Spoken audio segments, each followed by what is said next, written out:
नमस्ते एवरीवन। आज अपन स्टार्ट करेंगे chapter 6 energy flow in ecosystem, यानी कि पारितंत्र के अंदर किस प्रकार एनर्जी का फ्लो होता है, यानी किस प्रकार एनर्जी प्रवाह होगा। इकोसिस्टम में जो ऊर्जा का स्रोत होता है सूर्य होता है, जिसके द्वारा वातावरण में प्रकाशीय ऊर्जा उपलब्ध होती है। सूर्य में प्रकाशीय ऊर्जा देता है और इस प्रकाशीय ऊर्जा को प्रोड्यूसर यानी कि उत्पादक द्वारा ग्रहण किया जाता है, क्योंकि प्रकाश की उपस्थिति में प्रोड्यूसर यानी कि उत्पादक यानी पादप प्रकाश संश्लेषण की क्रिया करते हैं और ग्लूकोज का निर्माण करते हैं। यानी कि जो उत्पादक होंगे इस प्रकाशीय ऊर्जा को रासायनिक ऊर्जा में बदलते हैं। अब ये उत्पादक जो होंगे, इन उत्पादक यानी कि पादपों को जंतुओं द्वारा ग्रहण किया जाता है। यानी कि जो एनर्जी का फ्लो होगा वो प्रकाशीय ऊर्जा को रासायनिक ऊर्जा में उत्पादक बदलते हैं और इस उत्पादक को भोजन के रूप में जंतुओं के द्वारा ग्रहण किया जाता है। तो ये ऊर्जा जो होगी जंतुओं में आगे स्थानांतरित हो जाती हैं। और ऊर्जा प्रवाह का सर्वाधिक अध्ययन ओडम नामक वैज्ञानिक ने किया। इन्होंने प्रकृति में ऊर्जा प्रवाह को समझाने के लिए निम्न मुख्य नियम प्रतिपादित किए। ओडम ने ऊर्जा प्रवाह को समझाने के लिए निम्न नियम प्रस्तुत किए। फर्स्ट नियम देखेंगे अपन, ऊर्जा संरक्षण का नियम। ऊर्जा संरक्षण का नियम। इस नियम के अनुसार न तो ऊर्जा उत्पन्न की जा सकती है और न ही ऊर्जा को नष्ट किया जा सकता है, व न ही ऊर्जा नष्ट की जा सकती है। केवल ऊर्जा को एक रूप से दूसरे रूप में परिवर्तित किया जा सकता है। केवल ऊर्जा को एक रूप से दूसरे रूप में परिवर्तित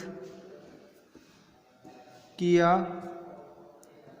जा सकता है तथा ऊर्जा को एक सजीव से दूसरे सजीव में स्थानांतरित किया जा सकता है।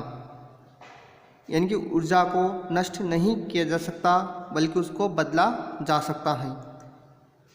ये ऊर्जा संरक्षण का नियम इस बात को सिद्ध करता है। दूसरा नियम देखते हैं अपन, एंट्रोपी का नियम।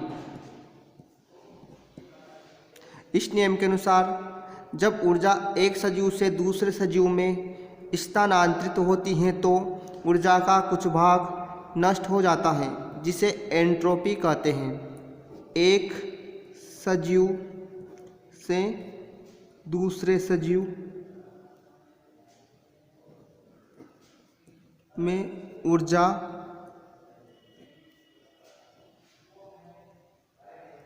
स्थानांतरित होती है तो ऊर्जा का कुछ भाग नष्ट हो जाता है, जिसे एंट्रोपी कहते हैं। तो एंट्रोपी का नियम इसी बात को बताता है कि जब एक सजीव से दूसरे सजीव में ऊर्जा का स्थानांतरण होता है तो ऊर्जा का कुछ भाग नष्ट हो जाता है, इसलिए इसे एंट्रोपी का नियम कहते हैं। अगला नियम देखेंगे अपन, स्थिर दशा का सिद्धांत।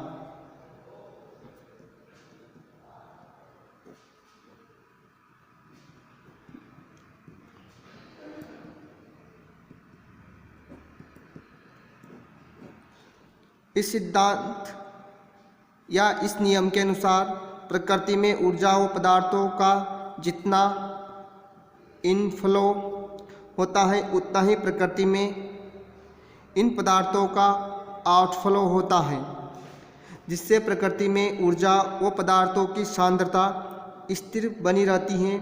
इस कारण इसे स्थिर दशा का सिद्धांत कहते हैं, यानी जितने बनते हैं उतने ही नष्ट होते हैं। तो इस कारण जो पदार्थ होंगे उनकी जो सांद्रता होगी वो स्थिर बनी हुई रहेगी। इस नियम को स्थिर दशा का नियम या स्थिर दशा का सिद्धांत कहते हैं। देखेंगे अपन रूल्स ऑफ एनर्जी फ्लो।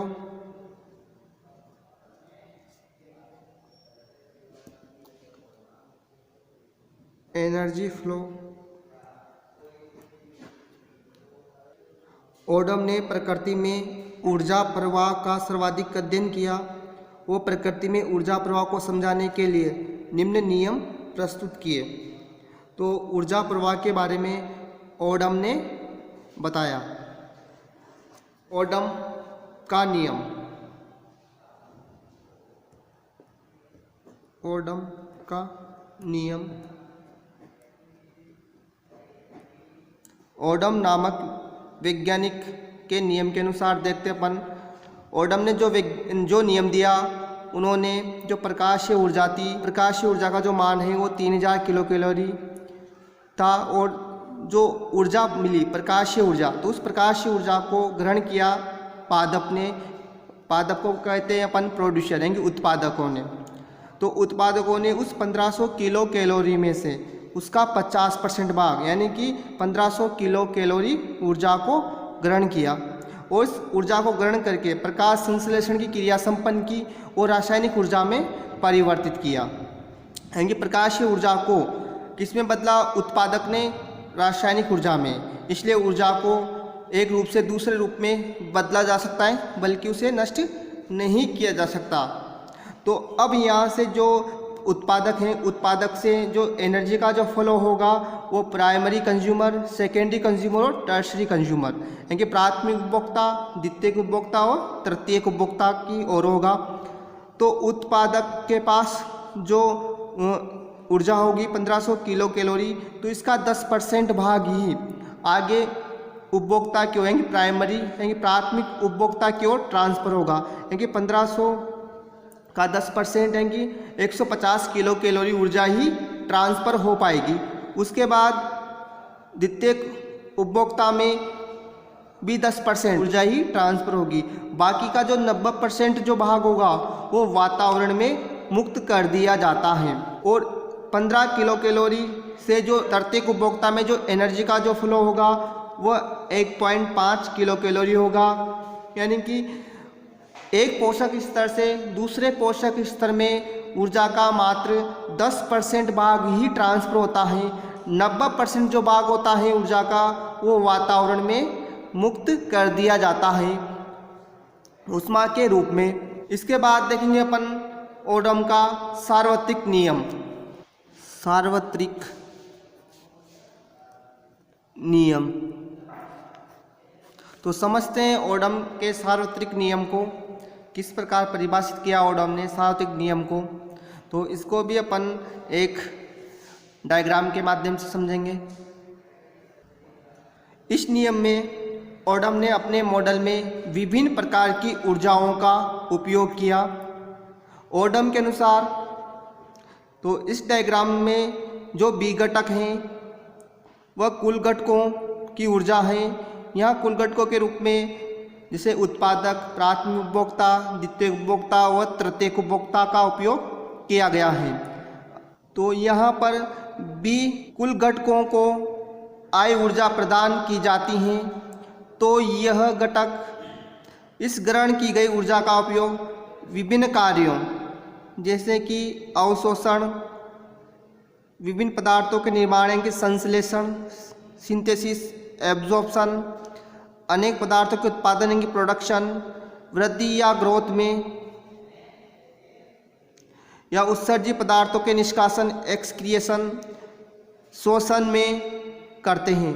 और जो यहाँ पर NU जो है वह अक्ष की अनुप्रयुक्त ऊर्जा होती हैं जो मॉडल को गतिमान बनाए रखती हैं, यानी कि मॉडल्स को चलाए रखती हैं। तो प्रकृति में कुछ न कुछ ऊर्जा ऐसी होती हैं जो इस प्रकृति को गतिमान बनाए हुए रखती हैं, और ऊर्जा बल्कि एक रूप से दूसरे रूप में परिवर्तित हो जाती हैं, वो नष्ट नहीं होती, वो ऊर्जा प्रकृति के अंदर ही विद्यमान रहेगी। तो इसी के साथ अपन ने इस यूनिट को कंप्लीट कर लिया। अगले वीडियो लेक्चर के दौरान अपन यूनिट 3 को स्टार्ट करेंगे। तो आज के लिए बस इतना ही। थैंक्स।